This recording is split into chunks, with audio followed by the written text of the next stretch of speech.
Hey guys, tonight we're diving into the tragic life of a male concubine in the Roman Empire. Forget everything Hollywood told you. This isn't toga parties and grapes on silver platters. No, this is blood, politics, and the cold marble floor of a villa you don't own. And trust me, you probably wouldn't last a day. So before you get too comfortable, hit that like button if you enjoy this kind of deep dive, and let me know in the comments where you're watching from. Now, dim the lights. Maybe grab a snack, something soft, something quiet, and let's jump in.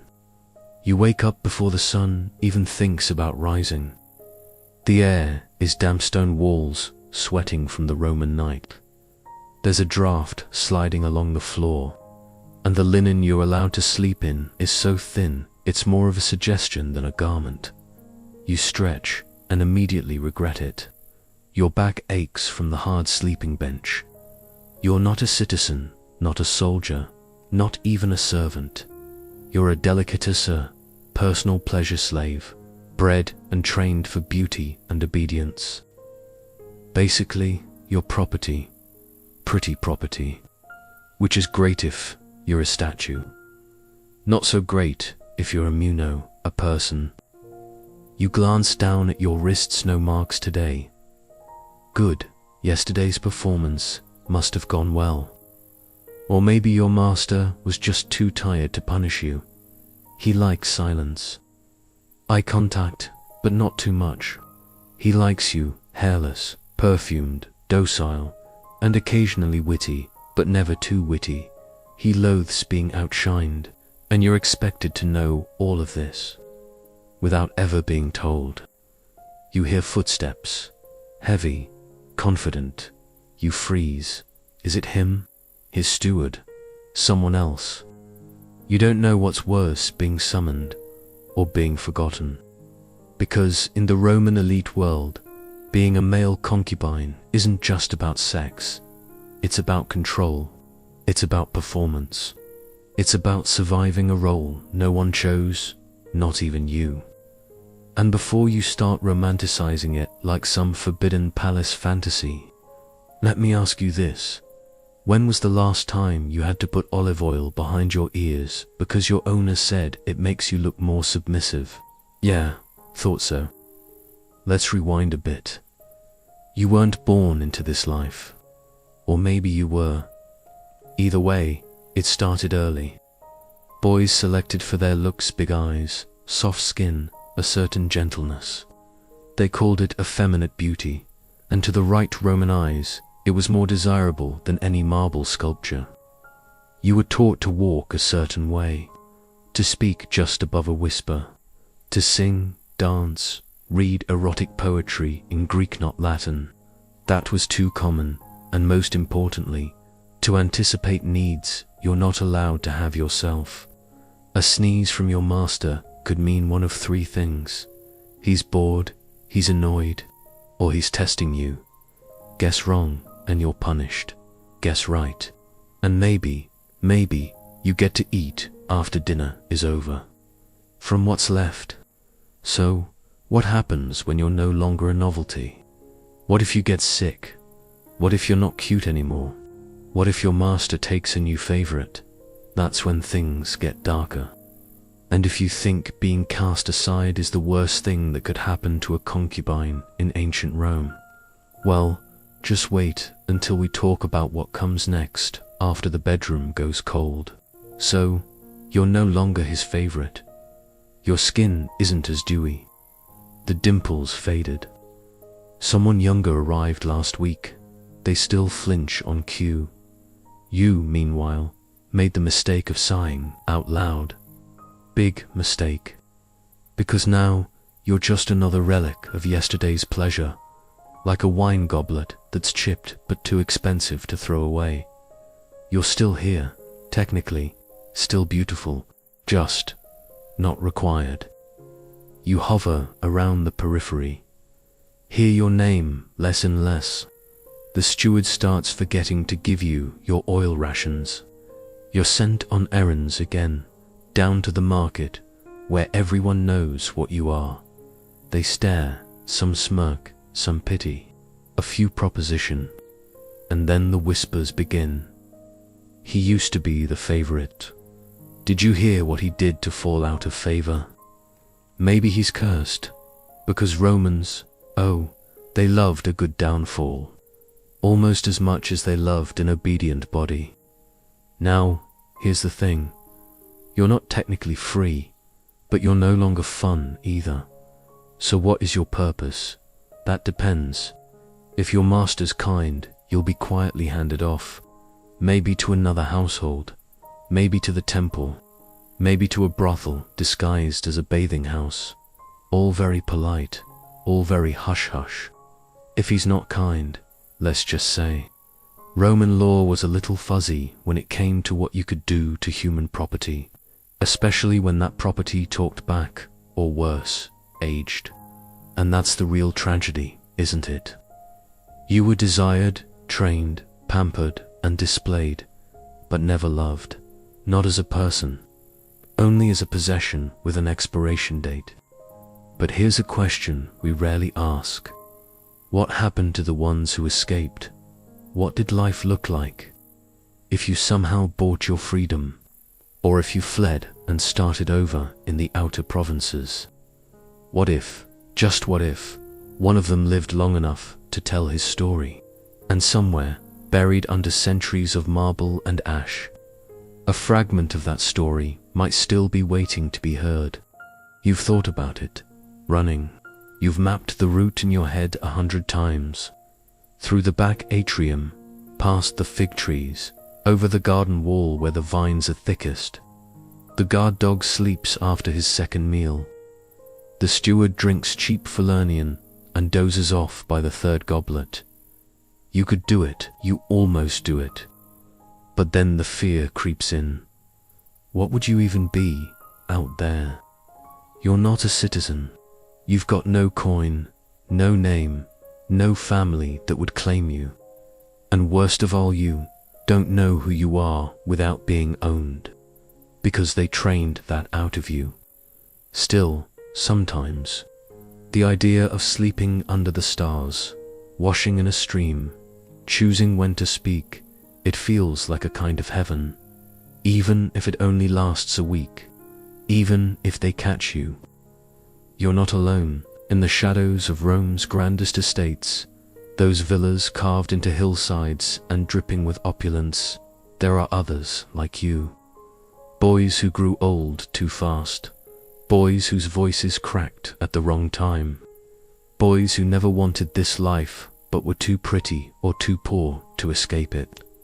Sometimes you see them across the atrium. A glance, a nod, that brief flicker of shared suffering. You don't talk. Talking risks everything. But in that one look, you both understand we are not supposed to be seen, only looked at.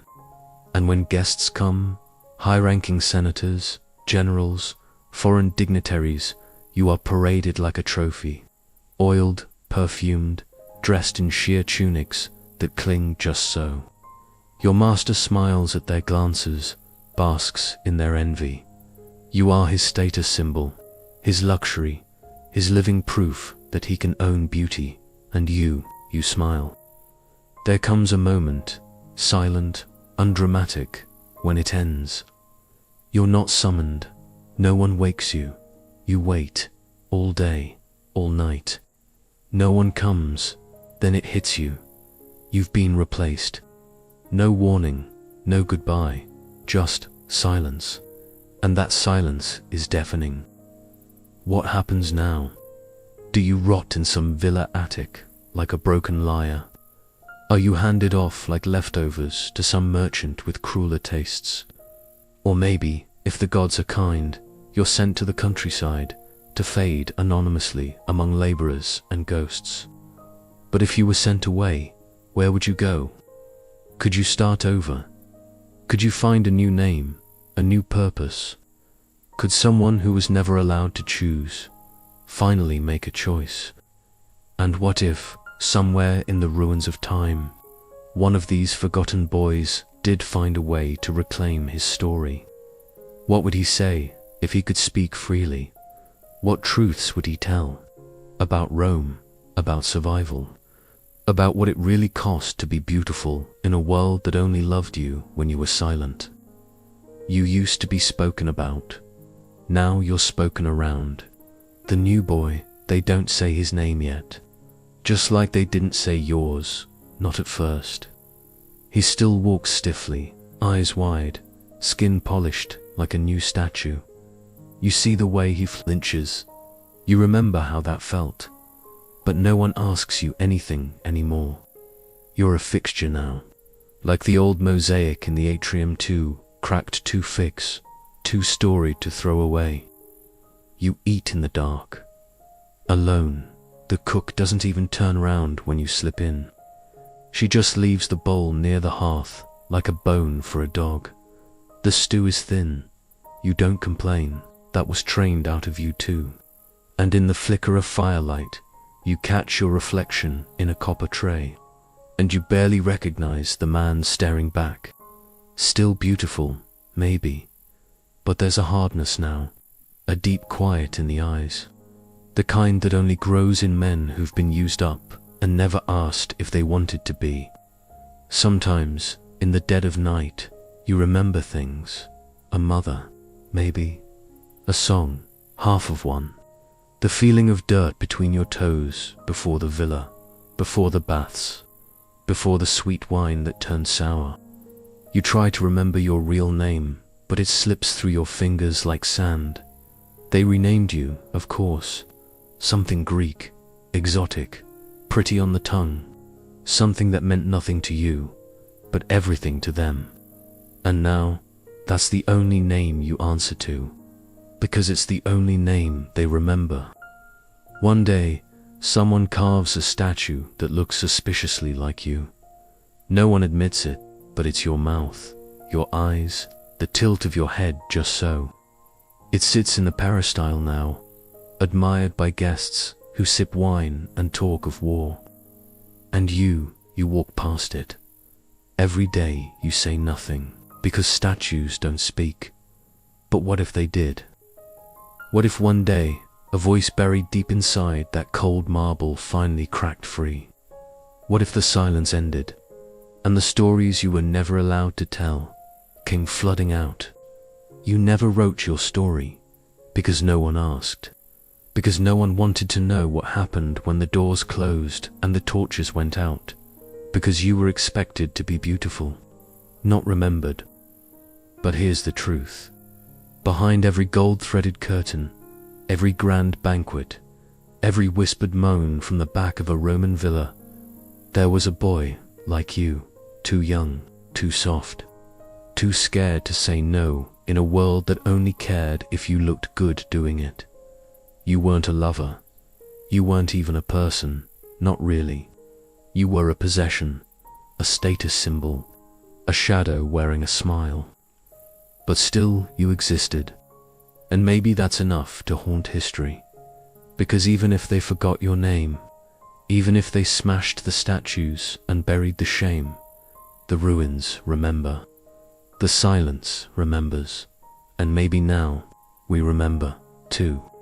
Somewhere in the ashes of empire, a name is carved, but the letters are worn away. Was it yours? Was it someone like you? And if we could read it, what would it say? History loves its emperors, its conquerors, its grand speeches and bloody victories. But buried deep beneath the marble and myth are the lives it tried to forget. Boys like you, raised to be silent, erased before they ever got to speak. Telling their stories isn't just about the past. It's about who gets remembered, and who's allowed to be human. So, if this made you see Roman history in a way you never have before, if it cracked open a piece of the past that felt eerily close to the present, then don't let the story end here. Drop a comment below what part struck you the most, and tell me whose untold life from history should we uncover next. Until then, keep questioning the past, because the ghosts are listening. Our next video, We're pulling back the velvet curtain on the woman who ruled an empire while her body was silently betraying her. A queen whose limbs decayed while her power remained absolute. A body rotting in real time while her subjects still bowed and kissed her hand. And after that, we'll meet the Duchess who defied centuries of pressure because she knew her bloodline was a ticking time bomb. You've heard the myths. Now you'll see the real horror hidden behind royal lace and gold leaf. The portraits get darker from here.